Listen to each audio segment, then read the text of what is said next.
नमस्ते। तो यहाँ पे हम बना रहे हैं नान खटाई ओवन में। तो फिर ये प्रोसेस है उसका।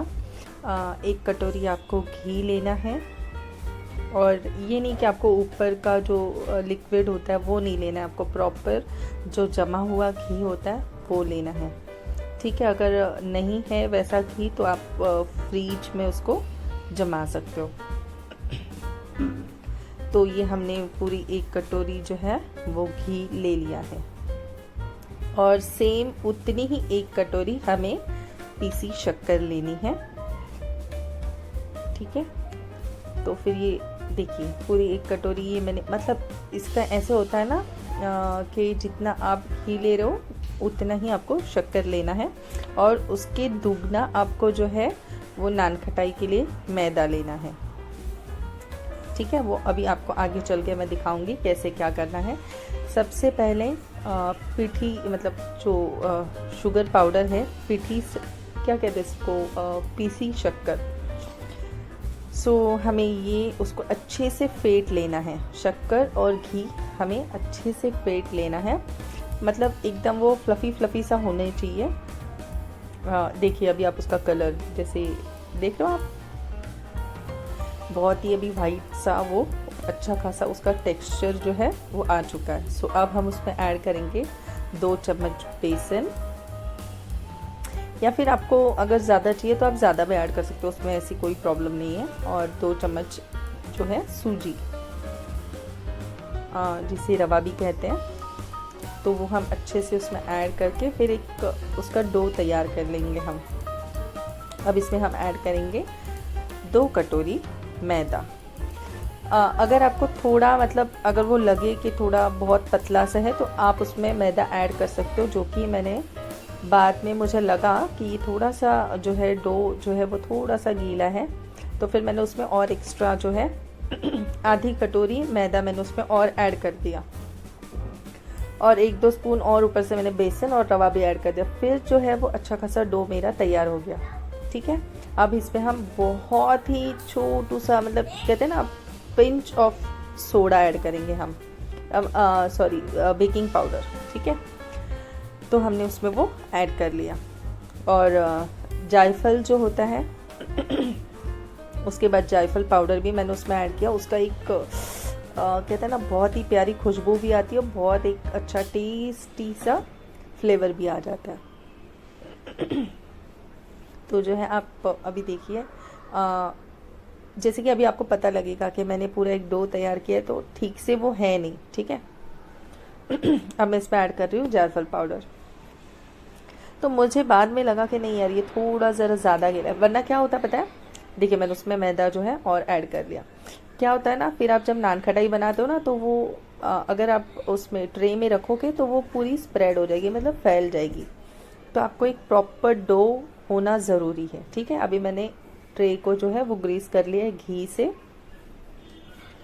ग्रीस करने के बाद फिर जो हम उसके छोटे छोटे हमें पेड़े बनाने हैं डो के, नान खटाई के। ठीक है, तो वो छोटे छोटे डो हम तैयार करेंगे, और फिर इसका भी मतलब आपको ध्यान रखना है कि एकदम बगल बगल में जो गोले हैं, जो पेड़े हैं नान खटाई के, उसको एकदम चिपक के हमें नहीं रखना है, चिपका के उसको थोड़ा थोड़ा हमें दूरी बना के रखना है। ठीक है, वरना फिर अगर आप नज़दीक रखोगे तो वो जो नान खटाई है वो एक दूसरे से चिपक जाएगी, तो फिर आपको उतनी मज़ा नहीं आएगी, देखने में भी नहीं आएगी और खाने में भी मज़ा नहीं आएगी। तो इस वजह से जो है आपको गैप देना है। ठीक है, तो ये सबसे बड़ी एक आपको टिप बोल सकते हो आप, वरना आप इतनी मेहनत करके फिर कहते हैं ना पूरी बेकार हो सकती है। तो अभी आप देखिए मेरे हाथों को, मैंने जो रोटी का जैसे हम डो तैयार करते हैं बस हमें वैसे ही तैयार करना है, बट बहुत छोटे वाले हमें पेड़े तैयार करने, बहुत छोटे। ठीक है, फिर बाद में जो है ना ये मतलब एकदम अच्छे खासे फूल के जो है बहुत बड़े हो जाते हैं। अभी देखिए मैंने आपको कितने फ्लैट करके दिखाया था, फिर मैंने उसके ऊपर, वो फ्लैट इसलिए क्योंकि मुझे उसके ऊपर कैश्यू नट, आलमंड वगैरह लगाने थे डेकोरेशन के लिए बस, वरना तो ये नान खटाई जो है वो ऐसे ही सिंपल खाने में भी मज़ा आता है। ठीक है, तो ये हमने अब पूरा ट्रे हम जो है वो नान खटाई से भर देंगे। देखिए मैंने कितना डिस्टेंस रखा है उसमें, है ना, मैंने कितना गैप बना के रखा हुआ है, बट फिर भी जो है ना ये फूल के ना अच्छे खासे चिपकने लगे थे, तब मेरा मतलब ध्यान गया अचानक से।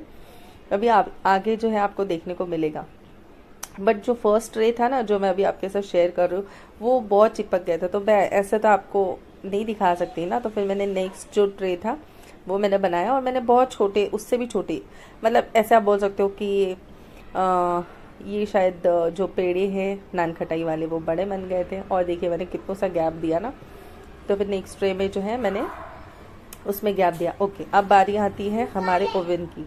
सो हमें क्या करना है, कन्वेक्शन मोड ऑन करना है, ठीक है। तो हमने यहाँ पे 160 डिग्री जो है वो सेट किया है। तो आपको इसके बाद जो बीप साउंड आएगी, जो कि अभी मैं वॉइस ओवर कर रही हूँ तो आपको शायद नहीं सुनाई देगी इस वजह से, तो 1 2 3 4 ऐसे आई थिंक 4-5 बीप साउंड्स होती है। तो उसके बाद जो है आपका ओवन रेडी हो जाता है, प्री हीट हो जाता है, तो फिर आप इसमें जो है नान खटाई बनाने के लिए तैयार हो। जब उसके मतलब बीप साउंड आने के बाद ही आप रखना, ऐसे नहीं कि आपने डायरेक्ट रख दिया, ठीक है। तो अभी हमने रख दिया है, कितने मिनट पे हमने सेट किया था, 10 मिनट्स पे हमने सेट किया था, ठीक है। बट नहीं, आई थिंक 20 मिनट्स है, 19 मिनट्स है, 20 मिनट्स है। बट क्या हुआ था पता है, 20 मिनट्स मतलब बहुत हो गया था, ये हार्डली 3 मिनट में ही पक गया था, 3 से 4 मिनट में, ठीक है। तो इस चीज़ का भी आपको ध्यान देना है कि वो मतलब अगर आप फर्स्ट टाइम बना रहे हो तो आपको बहुत ध्यान देना है। खैर मैं तो फर्स्ट टाइम नहीं बना रही हूँ, बट मेरा आई थिंक टेम्परेचर थोड़ा हाई हो गया था, इस वजह से थोड़ी सी मुझे ऐसे लग रहा था कि जल ना जाए, ठीक है। तो मैं वहीं पर खड़ी होकर ध्यान रख रही थी अच्छा खासा। और ये देखिए ये जो है अभी फोकस हो गया, ये अभी नान खटाई जो है वो फूलना बनना शुरू हो चुकी है, ठीक है। और फिर उसके बाद मतलब ये आई थिंक 3-4 मिनट में ही बन के बाहर आ गई थी। तो जब अगर आप फर्स्ट टाइम कर रहे हो ना, फर्स्ट टाइम आपका अगर ये अटेम्प्ट है तो आप पूरे ध्यान से करना, वरना फिर हो सकता है कि आपकी नान खटाई जल भी सकती है, तो आपको बहुत ध्यान देना है, ठीक है। तो ये भी एक छोटी सी टिप है, अगर आप हमेशा बनाते हो तो फिर कोई प्रॉब्लम ही नहीं है। और ये बन चुकी है हमारी नान खटाई, ठीक है। और ये मैंने बीच में स्टॉप कर दिया था क्योंकि मुझे जो है ऐसे लग रहा था कि ये जलने वाली है, ये देखिए, तो मैंने जो है वो जलने से पहले उसको निकाल दिया, वरना फिर क्या होता, फिर वो जलने का टेस्ट आ जाता था उसमें, तो फिर मज़ा नहीं आता था। और ये रही हमारी नान खटाई रेडी, तो एंजॉय कीजिए इसे, गर्मा गर्म या ठंडा ठंडा।